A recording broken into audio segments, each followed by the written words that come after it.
Hello and welcome to a blue-white monument video. This is the deck tech, and this is kind of a deck that saw a little bit of the limelight before actually the last set.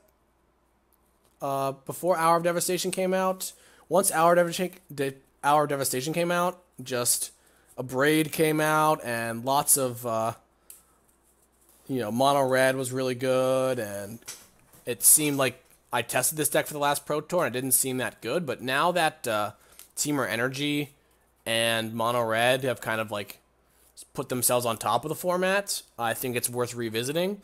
And you actually, while you don't really have many new cards, I think is just a good metagame choice right now.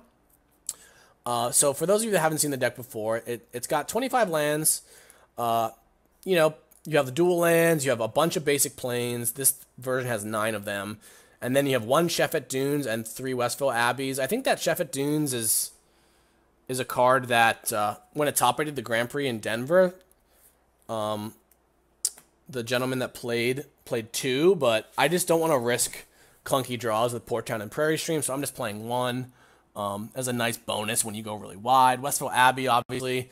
3 of, so that you can cash in your monument tokens for an Ormondal.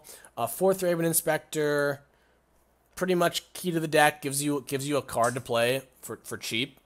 Blocks pretty well, draws you into lands. Self Spirit, Handwire Militia Captain, these are your 2 drops. Works really nicely with Monument because you have no 4 drops, but on turn 4 you can go Monument into 2 drop, which is really nice. Self Spirit kind of is a huge blowout against some decks because you play it and all of a sudden, especially for 1 mana, and they can't really attack you. They can't really kill your important creatures. Like, next cards are Bygone Bishop and Spell Queller, which Spell Queller gives you some protection, lets you counter spells, lets you counter removal spells. Bygone Bishop is a kind of a card draw engine, especially once you get Monument in play. Everything's cheaper, so you have more mana to use your clues. Monument, namesake of the deck, and the card that I think is most kind of like make or break. Like, when you draw Monument, your deck is really, really good, and you can do powerful things. And it's kind of like a Delver deck, where it's like when you have the Delver, you're playing the Delver game plan, and then when you don't, you're kind of a different deck. Like, you're slower, you're more like a blue-white flash deck, and it's harder to win. So this is kind of like the 2 modes. When you have Monument, you're just kind of face rolling. When you don't, you're trying to scrap for wins. But yeah, it just makes all your cards cheaper, makes it so that your 5 drops cost 4 mana, everything costs like 2 or 1 mana, so you can really get a huge tempo swing, and then you just make a huge board, which is obviously really strong. Stasis Snare, this is your removal spell. Instant Speed is really nice because it plays well with Spell Queller. Some people play Deckstone, but I think that Stasis Snare just gives the deck more of a flash kind of feel, and can let you play like a flash deck, which I think is really powerful. 1 Metallic Rebuke. You do have Monument and Clues, which can make this kind of like a 1 mana, 2 mana counterspell. Just kind of a catch-all. Lets you play the flash game. Lets you also like play a Monument without falling behind, because you can like play the Monument and use the Monument to counter in a Braid or whatever creature they might play on their turn. Now this is kind of where like my version is teched out. I'm playing I cut 1 Rebuke and 2 Cloud Blazers from the normal version to play 3 Avacins. I think that Avacyn is really good right now, and while it is weird in this deck because when it flips, it kills all your guys. Like, they can, if you have a wide board, they can, for instance, kill your other creature, then it kills all your tokens. But normally when that happens, I've found that they're just dead to the Avacyn itself. And the Avacyn is just super, super powerful against Mono Red and Teamer, because they don't actually, like, Teamer does have Harness Lightning, but all their cards, like, don't line up well against it. It counters all their removal. It's really good against Glorybringer, which is normally their plan against mid-range decks. So Avacyn is kind of awesome, honestly. And it is less synergistic with Dust Dawn than Cloud Blazer, but this deck is built to be more of a flash deck, and you can win a lot more games with the Avacyns when you don't draw the Monument. So I really like the Avacyns. That's kind of the point of this video and the point of me playing this deck at the Grand Prix in DC. So yeah, we have less Cloud Blazers, so we have less of the Wombo, but we just have more Mythic Rares in our deck, so I think that's pretty good. Dusk Dawn is kind of your trump to Temur Energy. Like, it comes down, it kills their best creatures, but then, like, it just gives you huge inevitability because it returns pretty much all your creatures back. So if you have a monument in play, it just kind of goes bananas. And it's really strong. It's also very good against zombies. If they play any Lord, it just kills their entire team, which is really strong. So Dusk Dawn, important card. Like, yeah, sometimes you draw it in game 1 and it's a dead card, but it's just so powerful in certain spots that I think it's worth it. Let's go to the sideboard. A very clean sideboard. Normally, I play a lot of 1-ofs and stuff, but this is a very focused deck. Like, you have the Inaketra's Monuments and the Dusk Dawns and the Bygone Bishops, so you're kind of required to, like, keep your creature base intact, which is why I have a lot of 4-ofs and 3-ofs and 2-ofs in the sideboard, because we're just kind of, we just have certain plans where we, like, board in different cards. Authority of the Consuls, this is just for mono red.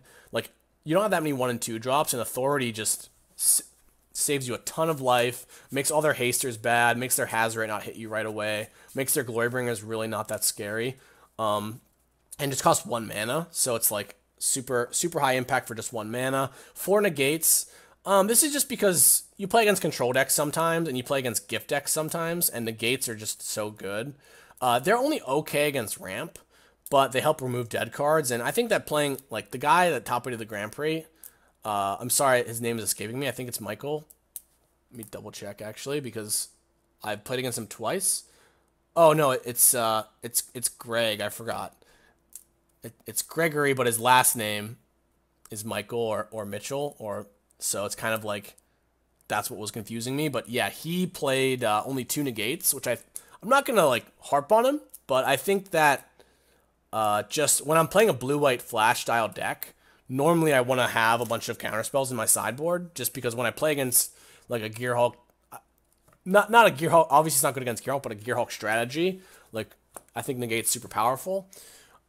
And it's good against ramp. It can kind of see play against the gift deck, which I think negate's absurdly good against them. Like, you can just plan on countering their gates or their God Pharaoh's gifts, and they can't really do much. So that's why I play 4 negate. 2 Limvala. This is kind of for against mono red, because I feel as if against them you kind of need.